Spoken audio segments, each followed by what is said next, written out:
Exclusive documents. 2 Zoom calls were the only consultations the feds intended to do on their vaccine mandate.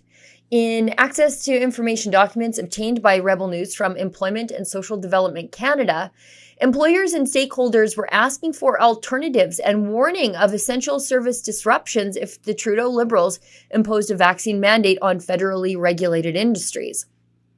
Canadians did indeed see supply chain disruptions, chaos in the airports, and long waits to use federal services like passport renewals in the wake of the federal government's requirement to have 1 million Canadians working in federally regulated industries and government agencies to receive a COVID-19 vaccination as a term of employment by October 31st, 2021.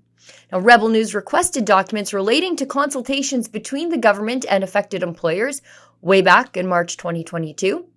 At that point, the feds took a 4-month extension in April 2022, and Rebel News just received the documents December 2023, so 16 full months overdue. But thank you to everyone who donated to offset our costs to make this long overdue story possible at rebelinvestigates.com. Records of internal communications demonstrate employers and stakeholders were issuing dire warnings to the feds about proceeding with a blanket policy, regardless of the objections of the employees and the employers. On page 12, we can see it was clear that a one-size-fits-all approach will not respond to the realities of all sectors within the federal jurisdiction. On page 13, we can see that various sectors were raising concerns. Now, the bureaucrats black out who was raising those concerns. However, we can see they spoke to the potential operational risk of a uniform vaccination mandate on their ability to deliver essential services to Canadians, and questioned whether this was an overreach on the authority of the code. On page 14, we can see that employers were asking for an alternative option. Look at this. Different federal and provincial rules mean unvaxxed federally regulated workers are sent home, while unvaxxed provincially regulated workers are given tests in the same workplace. On page 16, stakeholders were concerned that the government isn't even considering testing options.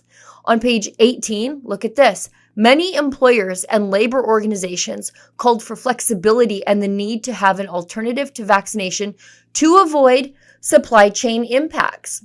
On page 20, look at this.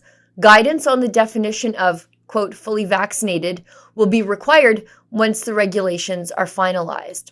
On page 21, we can see that 2 Zoom calls were the only consultations the government ever intended to do on their vaccine mandate. 2 Zoom calls before putting the health and jobs of 1 million people at risk. That is textbook tyranny. For Rebel News, I'm Sheila Gunn-Reid. To support our access to information filings like this one, where we are able to hold the government to account for the things they do behind closed doors when they think nobody is watching, please make a donation at rebelinvestigates.com. And thank you in advance to everyone who makes this important accountability journalism possible.